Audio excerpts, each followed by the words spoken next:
Samuel. Nous voilà pour une super vidéo sur le crochet du capitaine. On parlait que du crochet du capitaine? Exactement. Alors, bon, ben, on est parti. Le crochet du capitaine. Donc toujours pareil, voyez les vidéos d'avant si jamais vous n'avez pas vu. C'est l'édition de... Voilà. Et artefact équipement. La créature équipée gagne plus 2, plus 0. J'aime bien ça déjà. La menace est un pirate en plus des autres types de créatures. Oh, mignon. Plus de plus 0 menace, c'est intéressant. Ouais, c'est pour ça que c'est 3. D'habitude c'est plutôt 2, mais bon. Par contre, c'est que 1 équipé, tu vois. Équipé. À chaque fois que le crochet du capitaine devient détaché d'un permanent, détruisez ce permanent. Alors, est-ce que tu peux le faire à l'adversaire? Tu peux pas, hein? Non, ça ne marchera pas. Tu peux équiper l'équipement, c'est pas marqué, mais tu as un reminder text qui dit que tu peux équiper qu'une créature que tu contrôles. Ouais, d'accord. Je sais pas, la réponse, c'est un truc plutôt agressif, hein, mais plus de plus 0 menace à une de tes créatures. Ça peut rentrer dans le thème pirate en plus si tu avais des bénéfices avec les pirates. Ouais, tu vois, je sais plus. D'habitude, j'aime bien moi tout ce qui est équipement. Ça coûte 3, c'est un poil cher. Par contre, l'équipement est pas cher. Tu détacheras pas, mais c'est pas grave, hein, ta bête elle va mourir, mais quand elle va mourir, par contre, ce que je trouve super bien, c'est en limité s'il te manque des pirates. Pour moi, c'est du limité et. Tu vois ce que je veux dire? Oui, s'il te manque de pirates ou pas, c'est bien, de plus 2, plus 0 menace. Tu as des combinaisons avec ton pirate, il te manque des pirates, tu fais ça et des pirates quoi. Oui, en plus, c'est super, c'est des trucs qui les boostent tout, mais juste le plus 2, plus 0 menace. Ah ouais. Combien tu mettrais? Tu 2? Ouais, j'ai bien envie de mettre 2, ça n'a pas l'air mal. Jouable? Non, je pense pas que c'est plus, ouais, jouable aussi, j'ai du. Pourtant, j'aime bien. C'est trop cher, le 3 est vraiment cher. Et tu penses qu'ils vont mettre l'œil de bois et la jambe, l'œil de verre et la jambe de... Ouais, il n'y a pas de verre à l'époque. L'œil de bois et la jambe de verre. Vous avez des trous. Bon, Chupacabra, vorace. 2 incolores et 2 noirs, c'est une bête horreur de 2. Quand lui arrive sur le champ de bataille, détruisez une créature ciblée qu'un adversaire contrôle. Ah, j'aime bien. C'est un anti-bête. Penser à Nécratal. Ah, c'était super fort. Ça fait Nécratal, c'était non artefact. Hein. Ouais. Lui, pour le coup, c'est tout. Ah non, mais là, c'est super bien parce que du coup, ça vous fait une bête et en plus, vous détruisez une bête. Non, vraiment génial. Génial. Moi, tout simplement génial. Enfin, génial, oui, c'est très bien. C'est du 2 en limité parce que. Alors, c'est 2, je dirais même si je jouais noir, c'est 3. Hein. Voilà, si vous jouez noir, dès que vous avez commencé à mettre des cartes de côté, si vous en avez une, elle sera dans les cartes noires que vous jouerez. Ça, si vous jouez noir, ça sera joué, c'est sûr. C'est jouable en construit parce que ça va tuer les bêtes. Et ça mettra quelques points de dégâts à l'occasion, mais. Ah, je sais pas. Là, tu vois, construire. Nécratal a été joué et ça sera joué. Ouais, mais Nécratal était 1 de moins, non? C'était pas 4 de 4. Il avait peur. Ah oui, peur, mais il y a un truc qui était mieux. Dryade de la jeunesse pousse. Non, de jeune pousse. J'aimais bien, moi, jeunesse pousse. Jeunesse pousse. Jeunesse dehors. Bon, vas-y, continue. Alors, c'est une dryade, donc, qui est de 2, qui coûte 5, 4 incolores et 1 vert. Ascension. Si vous avez au moins 10 permanents, vous contrôlez la cité. Vous avez l'agrément de la cité. D'accord, vous ne la contrôlez pas. Au début de chaque entretien, créez un jeton 1-1 vert sapropiante. Les sapropiantes que vous contrôlez gagnent plus de plus 2 tant que vous avez l'agrément de la cité. Ah, j'aime beaucoup. Je trouve ça pas cher. Pas vu celle-là, c'est un petit peu cher pour le coup, mais c'est vraiment pas mal. Mais si tu arrives à la poser, chaque tour tu mets un 2. Mais chaque tour tu mets un sapropiant, donc c'est-à-dire que tu es déjà de base, on va dire, imaginons que tu n'as rien d'autre sur le board, tu as juste tes 5 terrains plus ça fait 6. Le tour d'après tu passes à 7. C'est déjà pas mal, tu te rapproches si jamais tu as une ou 2 autres bêtes en plus que tu avais déjà. Ouais, je vois ce que tu veux dire. C'est-à-dire que lui, il va te faire en sorte d'avoir l'agrément de la cité. Il va t'aider à l'avoir. Et quand tu l'auras, c'est le mec qui va dire ah, que des 3-3. Et après, c'est 3-3 tous les tours. Non, elle me paraît très bien cette carte. Un peu cher, mais dans le vert, c'est pour ça que je suis un peu surpris. Et comme c'est vert-bleu, c'est vrai que maintenant ça change un peu le truc. Tu mettrais un 2 facile? Au 2 facile, c'est pareil, c'est comme je sais pas Carva, je pense que c'est un poil au-dessus de 2. Je vois ou pas? Par contre, pour du construit, ça me fait un petit peu cher. Ouais, mais c'est pareil, on est dans la même optique de. Tout marche ensemble. Enfin, c'est comme si c'était une combo d'une seule carte en fait. Ouais. Ah, tiens, un arpenteur. Utali. Toi là. Championne radieuse. Alors, c'est un arpenteur de type Watley qui est. Non, Watley s'appelle. Watley. Donc il coûte 4, 2 incolores, 1 vert, 1 blanc, et il a 3 de loyauté. Loyauté, c'est les points de vie de l'arpenteur. Alors, je peux donner un point de vie en plus à mon arpenteur. Je mets donc un marqueur loyauté sur elle pour chaque créature que je contrôle. Oh, c'est super fort. Je trouve pas ça intéressant. Attends, mettez un marqueur loyauté sur elle. Je trouve pas ça très intéressant. Championne radieuse. Ah non, ça, tu gagnes. Tu as 10 créatures, tu mets 10 marqueurs loyauté. Tu mets donc plus 1 d'abord, donc elle passe à 4. Et tu fais l'effet, donc si tu as 10 créatures, elle passe à 14. Et du coup, tu peux faire le -8 au tour prochain. Au tour d'après, si elle est encore en jeu. Bon, ça sera encore en jeu.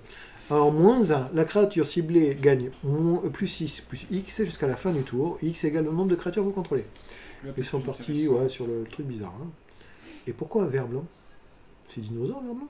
Oui, c'est dinosaure. Ah, ouais. Elle était dans la première, elle était rouge-blanc. Ouais. Elle est passée vert blanc. Je sais pas, en arrivant à la Cité d'Or, elle s'est retrouvée émerveillée. Ah, ok, pourquoi pas. Okay. Apparemment. On est dans le soleil là. Oh, ou alors c'est le soleil qui est en train de. C'est ça. Vous gagnez un emblème avec, -8, avec à chaque fois qu'une créature arrive sur le champ de bataille, sous votre contrôle, vous pouvez piocher une carte. Bon, c'est mieux. L'emblème n'est pas inintéressante, puisque le fait de piocher dans ce jeu plutôt vert blanc, tu as toujours des créatures, donc il va falloir piocher. Le +1 me semble très limité, surtout pour un truc qui arrive à 4. Moi, ce que j'ai peur, c'est. Le -1, pourquoi pas, mais. Honnêtement, il me fait pas rêver. Hein. Ça mérite pas la 3, je pense pas, limité. Même en 2, j'ai même pas vu. Un 2. Le problème, c'est qu'elle affecte pas le board, elle fait rien, quoi. Le +X, c'est avec ça que j'aime bien, je trouve ça bien. Ouais, mais si jamais t'es dans la mer, ça fait pas remonter quand même. Bah, c'est ça. Bon, allez, un petit 1 quand même, ça mérite un, c'est les couleurs. Non, parce que c'était couleurs et que c'est. Voilà, d'accord. Jouable ou pas? 0 pour moi. Non, pour moi, c'est pas jouable, c'est pas bien. Ah, 0, moi on a dit que c'était toi qui comptais. Alors 0 et pas jouable. Pour moi, c'est vraiment pas jouable. Allez, ok. Continuons. Paladin de l'expiation. Alors, c'est un vampire et chevalier, 1-1 pour un incolore et un blanc. Ok, donc je l'aura. En plus, là, tout va bien. Pour l'instant, ça va. Au début de chaque entretien, si vous avez perdu des points de vie au dernier tour, mettez un marqueur +1/+1 sur elle. Pour faire vite. Quand, par contre, tu peux marquer qu'un marqueur, même si tu as perdu des points de vie. Hein.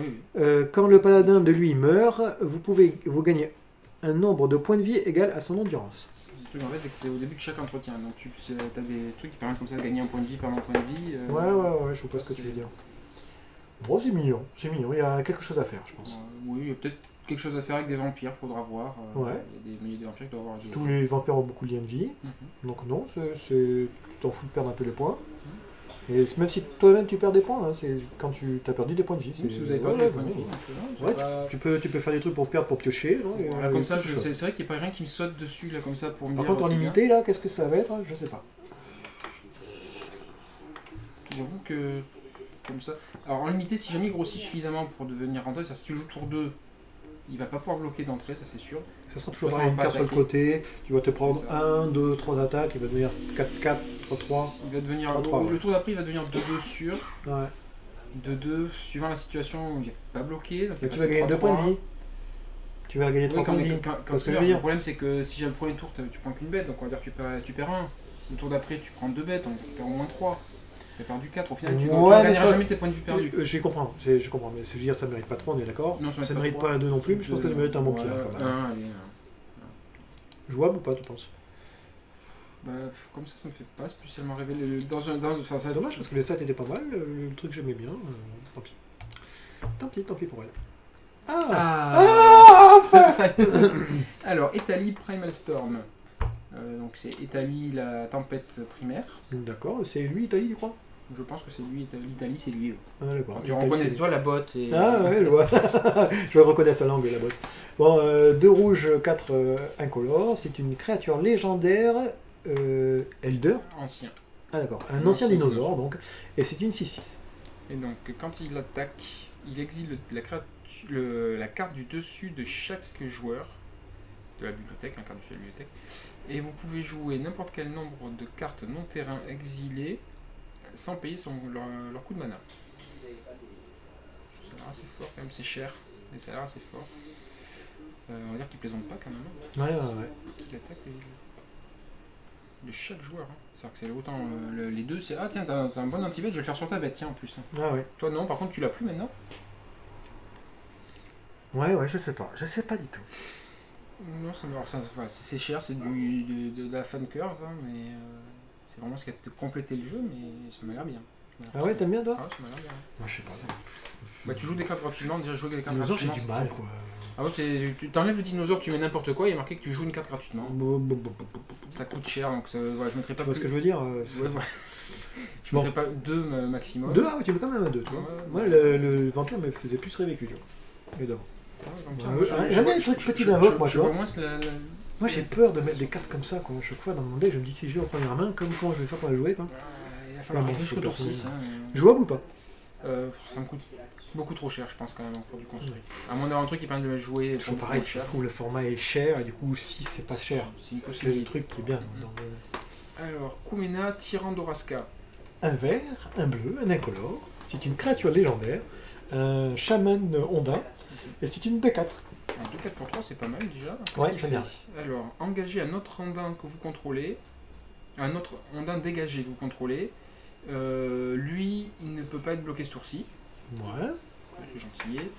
Engagez 3 ondins détapés que vous contrôlez. Piocher une carte. Piocher une carte. Ça, c'est bien, plutôt bien. C'est bien. Engagez 5 ondins détapés que vous contrôlez. Mettez un marqueur +1/+1 sur chaque ondin que vous contrôlez. J'aime beaucoup. Alors les deux derrière sont très bien. Et d'ailleurs, ce qui est très marrant, c'est que la première, il dit bien un autre ondin, mais parce que sinon celui ne pouvait pas. Tiens, je m'engage. Si j'attaque, je. Ouais, ça, je suis engagé. Non, je trouve que c'est pas mal. Et en plus, donc, comme lui compte pour les autres ondins, c'est bien. Alors, c'est vraiment dans le thème ondin. Donc, je le vois pas du tout. Beaucoup plus difficilement à limiter. Rien que les stats, vraiment... tu vois, il a un point de plus que ce qu'on disait. Il va très bien bloquer. C'est un très bon bloqueur, par contre, pour du limiter, c'est un très bon bloqueur. Donc, tu peux bloquer, tu peux piocher, du coup, parce que tu as d'autres ondins à côté. Alors, ça va impliquer là d'avoir vraiment encore plus d'ondins. Ouais, tu vois ce que je veux dire. Ah oui, clairement. Et ouais, tu peux piocher, et après, à terme, tu peux faire des marqueurs +1/+1 et commencer à repartir dans la course. Et le fait de piocher va t'amener à avoir plus d'ondins en jeu pour justement. Faut faire attention à ne pas s'empaler dans les brasses. Hein. Qu'est-ce que tu penses? Est-ce que tu mettrais un 3 toi? Je pense que pour le coup, je pense qu'on n'est pas loin. Bon, allez, on met un 3. On n'a pas mis 3 depuis le départ. Alors, par contre, voilà, ça va vraiment être un 3 à condition que vous avez d'autres ondins. Énormément d'ondins. Pas énormément, quelques-uns. On va commencer à 9-10 minimum. Ouais, vous mettez le truc, vous allez chercher l'ondin, vous allez chercher celui-là, déjà c'est super. Voilà. Oui, ça fait que 2, il en faut un troisième pour commencer à piocher un ondin supplémentaire pour gagner des. Je pense que c'est jouable. Il faut au moins un autre ondin, comme ça il peut attaquer chaque tour et pas être bloqué. Jouable ou pas? Oui, non, moi je pense que c'est jouable. Le fait d'avoir le fait de tout piocher et de faire grossir ses ondins, c'est un truc qui manquait quelque part, je pense. Nezala, c'est toi. Primaltide. Alors Primaltide, c'est la marée primaire. D'accord. 2 bleus, 5 incolores, créature légendaire. Ils ont beaucoup aimé les légendaires, hein, tu vois. Lui, le dinosaure, je sais pas ce que c'est, leader. C'est un dinosaure. Ok, toujours pareil. 7-7. Alors, il ne peut pas être contré. Non, bon, ok. Vous n'avez pas de taille de main maximum. Okay. Vous pouvez avoir 55 cartes en main, c'est pas grave. Ouais. Quand un adversaire joue un sort non créature, vous piochez une carte. Ah, c'est pour ça, pas de taille, d'accord. Défaussez 3 cartes. Vous exilez Nezahal. Vous le retournez, vous le remettez en jeu engagé. Vous le remettez en jeu engagé au début de l'entretien du prochain tour. De la prochaine. The beginning of the next, au début de la prochaine phase de fin. D'accord. L'avantage qu'il y a, c'est qu'elle est morte. Ben non, elle n'est pas morte. Voilà. Et après, c'est au début de la prochaine phase de fin. Donc du coup, tu n'es même pas obligé de défausser parce qu'elle va revenir. Tu peux le faire pendant la phase d'attaque pour qu'elle revienne, pour qu'elle puisse attaquer le tour d'après. Oui, d'accord, mais comme c'est l'étape de fin, que tu avais 11 cartes en main, on va dire. En prenant ton exemple, tu as 55 cartes en main, tu la tues ma créature. Enfin, je te tue ta créature. Tu défausses 3 cartes en main. Et je vais garder le reste avant la fin. Hop, elle revient, et comme c'est pas la fin du tour, tu défausses pas ta carte. Non, c'est bien réfléchi, c'est un peu cher, mais bon. C'est un petit peu cher et l'effet est quand même moyen, c'est mignon. Les stats sont bien, hein. 5, 6, 7, 7, 7, mais le problème c'est qu'elle n'a pas de truc pour passer, ce sera compliqué. Elle te fait piocher à l'occasion, elle te fait piocher si jamais tu fais un anti-vet dessus. C'est vrai. Ouais. J'ai même pas envie de mettre un, je trouve que c'est cher. Ouais, tu vois ou pas? Non, pour moi c'est pas. Bon, d'accord. Tu vois, moi je me dis plus gentil. Alors, Siege-Horn Ceratops. Donc c'est un Ceratops, siège, horn. Horn c'est que. C'est corne. Et oui. Siège, c'est corne de siège. Oui, c'est. Voilà, c'est le siège de corne. Non, c'est corne siège, en fait, il a des grosses cornes pour casser les trucs. Voilà, corne de siège. Défoncer. Comme il est en train de faire. Un bélier de corne. Oui, mais c'est un Ceratops. Ah d'accord, un Ceratops de bélier. Un vert, un blanc. C'est une créature dinosaure de 2. Elle est mignonne. Donc, capacité, c'est rage, comme Rage en anglais. Quand elle subit des dommages, vous mettez 2 marqueurs +1/+1 sur elle. J'aime beaucoup. Alors ils ont mis un petit truc en parenthèse, pour ceux qui n'ont pas compris, mais il faut qu'elle survive. Il faut qu'elle survive, donc ce qui paraît logique. Voilà, au cas où il y en a qui se posaient la question, voilà, si je mettais 2 blessures, elle est morte. Ah bah, voilà. L'avantage qu'il y a, c'est avec l'autre qui dit lorsqu'une créature est sur le champ, un dinosaure est sur le champ, tu mettez un point à tous vos dinosaures. Je comprends mieux pourquoi ils ont fait cette carte qu'on disait que c'était pas terrible. Déjà, on a trouvé 2 cartes. Ah, ça fait 2 cartes. Par contre, c'était une mythique, une rare qu'on se retrouve à avoir. Mais on n'a pas les communes. Il n'y a pas les communes. De toute façon, j'ai plein de communes qui sont super bien. Alors, le décret du Sphinx. Un blanc, un incolore, c'est un sort, une rituel, pardon. Chaque adversaire ne peut jouer d'éphémère ou de rituel durant son prochain tour. Je sais pas ce qu'ils ont avec ça, ça fait plusieurs fois qu'on va s'être fait là.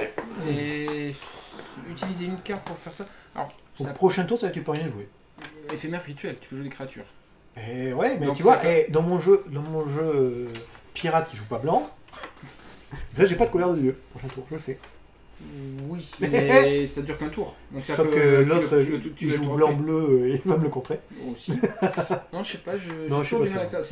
Pourquoi c'est pas piocher une carte, tu vois, en plus? C'est pas mal. Pour le coup, ça devrait d'être mieux. Alors, qu'est-ce que tu mettrais? J'ai pas envie de dire. Rien. Pour en limiter, c'est pas jouable, hein, c'est totalement pas jouable ça. Construit en construit, ce truc que je vois, ce serait pour empêcher un adversaire de partir en mirror de contrôle en fait. Pour que l'adversaire, on sait que l'adversaire va partir. Potentiellement en side, on va dire. Ouais, tu fais clignoter très très vite alors parce que. Hop, vous l'avez pas vu, voilà, vous l'avez pas vu, on cache. Nous on l'a pas vu. Non, on a une télé, nous, vous n'avez pas. Qu'est-ce que c'est? Alors, Rekindling Phoenix. J'aime beaucoup ces cartes-là. En anglais, là, très bien. 2 rouges, 2 incolores. Créature Sphinx. Ah, c'est le Sphinx. Non, c'est un phénix. Ah merde, c'est pas le Sphinx qu'on disait, tu sais. Le Phoenix de la dernière fois. Si c'est celui-là, on avait le token qui dit. Ah bah voilà, j'ai des parties sur le Phoenix. Sphinx. Phoenix, donc. Et 4-3. C'est un Phoenix 4-3, donc il vole. Donc c'est lui qui revient.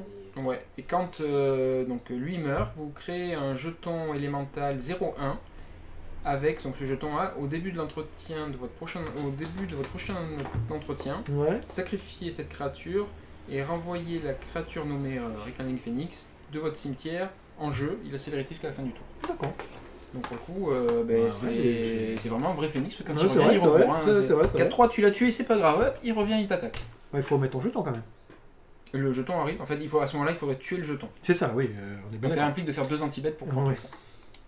Comment tu mettrais? Ça m'a l'air très bien. Moi j'aime bien. Alors c'est une mythique, mais ça m'a l'air. Rien que les stats, 4 d'invoque, 4-3, volant. Et puis c'est bien. Ça va coller tes baffes assez vite. Hein. Je mettrais un 2 ou un 3? Est-ce que ça vaut vraiment 3? Est-ce que c'est réellement. Ouais, je mettrais 3 comme ça, allez, on va Moi, s'enflammer. Si je pense ça doit être la dernière carte, on va s'enflammer. Ouais, je pense aussi. Jouable ou pas? Elle est jouable. Ah, jouable. Allez, il s'enflamme. Tu penses que c'est la dernière? Dans 2 semaines, ça sera nuit, les personnes joueront à ça. C'est fini. Donc, qu'est-ce que t'en penses sur les cartes qu'on a vues déjà? J'ai eu des choses intéressantes, ça me donne envie. Moi j'ai bien aimé les combos, c'est qu'on donnait envie en arrière, j'ai adoré ça. J'ai dit, on a trouvé de combos, c'était super. J'adore quand Wizard fait ça, là, qu'on trouve des combos en surtout qu'on cours voit de route. Les cartes au compte-gouttes. Ouais, c'est ça. Alors après, on a vu pas mal de rares quand même, donc effectivement, le power level est pas super haut. J'ai l'impression qu'il est un petit peu plus haut qu'XL en moyenne. J'ai l'impression d'avoir vu des cartes un poil meilleures. Après, il en reste quand même beaucoup. J'ai bien aimé les dorés, moi. Les dorés, j'ai trouvé très sympa. Je veux dire, ce que c'est les cartes, les stats par rapport au sur 5 cartes, je veux dire, il y en a 3 que j'ai bien aimé, 2 qui je trouvais un peu chier. Et j'ai bien aimé ici celles de chaque couleur, tu sais, qu'ils ont fait. Même si jamais elles sont un peu bracassées, hein, avoir un tutor. Elles sont pas très fortes, mais le tutor fait qu'elles deviennent bien. Tu vois ce que je veux dire? C'est vrai, ça manquait un peu dans le format. Ça fait du card advantage, ça fait du quality advantage aussi, parce qu'on va chercher une carte dont on sait qu'on va avoir besoin. Non, voilà, ça c'est vraiment pas mal, j'ai bien aimé. Il y a pas mal de cartes que j'ai bien aimé de façon générale. Après, pour l'instant, effectivement, il manque beaucoup de communes pour voir vraiment comment ça va se dérouler. C'est un peu compliqué. On devrait les avoir rapidement parce que normalement on les a assez rapidement. C'est quand même un retour qui arrive dans très peu de temps. Est-ce que ça sera la peine de faire une autre vidéo pour les communes? Honnêtement, je pense pas. Parce qu'on est trop court. Alors, il faut savoir que la saison de preview normalement commence beaucoup plus tôt. Et là, elle a commencé après le 1er janvier. Non mais là le pire de tout c'est qu'ils ont même pas mis les cartes quoi. Eux-mêmes se sont fait dépasser quoi. Oui, ça, même les mecs ils étaient en vacances. Et le pire c'est qu'on a récupéré les trucs, ils ont dû les mettre quelque part, ils ont dû les donner pour les sites pour qu'ils les mettent. Ouais. Et eux, ils l'ont même mis, enfin en tout cas on l'a pas vu sur le site. Alors Wizard si tu nous écoutes, il faudra nous dire le lien. En français qu'en anglais parce qu'on les a pas trouvés dessus. Donc, on était obligé d'aller farfouiller à droite à gauche pour tout. Ce qui est marrant c'est qu'ils nous demandent de bosser et eux bossent. Et voilà. On veut être payé. Non ça marche pas juste. Ouais, tu fais comme Asmodée. Ouais, j'y ai passé ça. Donc du coup, j'espère que cette vidéo vous a plu. En tout cas, je te remercie beaucoup pour cette vidéo. Ça m'a trouvé ça très marrant. J'attends de voir cette avant-première. Moi aussi, clairement. ça me donne envie de jouer, justement, ça tombe bien. Ouais, ouais. J'ai J'ai 2-3 cartes que moi j'ai trouvé super bien pour mes jeux, donc du coup ça me donne envie de refaire les jeux. Et ce que j'ai trouvé super bien en plus, j'avais envie depuis longtemps de faire un jeu vampire et je trouvais ça très moyen. T'as trouvé des trucs qui te motivent un petit peu pour ouais. C'est vrai qu'il y a des choses qui motivent à faire des vampires, effectivement. Ouais. Pirate, toujours pas convaincu. Moi je. Pas pirate, dinosaure, pardon, pas convaincu. Bah, on a vu les vieux dinosaures qui ont des effets qui sont pas si mal, mais. En scellé très fort, à vue de nez, toujours pareil. Mais en scellé, effectivement, c'était clairement, même en limité de façon générale, les dinosaures étaient vraiment très forts. Bah, c'est des grosses bêtes, au bout d'un moment, les grosses bêtes ça gagne souvent. Hein. Parce que le problème qu'il y a, c'est toujours pareil, c'est des grosses bêtes en construit, mais contre un aggro, t'arrives pas à monter. Hein. Après, j'ai pas vu tous les formats, si ça se trouve, il y avait un bon dinosaure, venez au magasin, vous m'en le tue et je vais changer d'opinion. Hein. J'ai pas vu vraiment des jeux de dinosaures sortir en type. Ouais. Après, il faudra que le type 2 est vraiment dominé par des jeux, comme tu disais, du bloc d'avant qui en power level était supérieur. Ouais, c'est ça, ouais. Donc, il y a des cartes qui sont plus ou moins rentrées à droite à gauche, en petite quantité. Mais tu vois, mais même, je suis même pas sûr, un bon deck pirate contre un bon deck dinosaure, qui c'est qui va gagner? Même si jamais le pirate il va perdre, tu vas mettre le mec à 2, quoi. Il va rester à 2 points de vie. Moi je vois ça comme ça, après je dis peut-être une grosse connerie.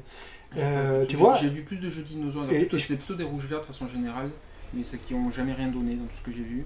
Et je pense que sur 3 parties, 2 pour les pirates, 1 pour les dinosaures. Je vois ça comme ça. Je pourrais pas t'aider parce que j'ai pas. Ah, moi c'est ce que je vois. Grand statistique du mec qui s'y connaît vachement dans les jeux pourris, c'est moi. Ouais. Je sais que les seuls jeux dinosaures contre lesquels j'ai joué, c'est des rouges-verts dinosaures et perdu des parties uniquement sur Manaless ou Manaful. Autrement, c'était. C'est ça, c'est le truc. Sachant que de façon générale, moi je joue Temur Energy, qui est censé être le meilleur jeu du format, donc ça aide aussi à gagner contre ces jeux-là. Quand on revient dessus, je trouve que tout est basé souvent sur une combinaison de 2 cartes, voire une carte. T'as compris un peu la combinaison, tu la laisses passer, tu la tues, quoi. Et après c'est fini, le jeu il revient plus. T'as souvent une très grosse créature. Vaut mieux avoir plein de petites créatures qui font le même effet que la grosse. Parce que c'est plus dur à gérer, il n'y a qu'une seule carte qui peut la gérer, une couleur de 2 de masse. Et en plus, c'est plus rapide à faire des dégâts. Tu vas plus faire des dégâts. Après, c'est un truc qu'on voit pas souvent, mais pour les joueurs qui jouent vraiment agressifs, infliger des dégâts, c'est compliqué. Le carte en tête, je fais vraiment là-dessus, savoir quand attaquer, quand ne pas attaquer. Ouais, c'est vrai. Et c'est vraiment très compliqué. Hein.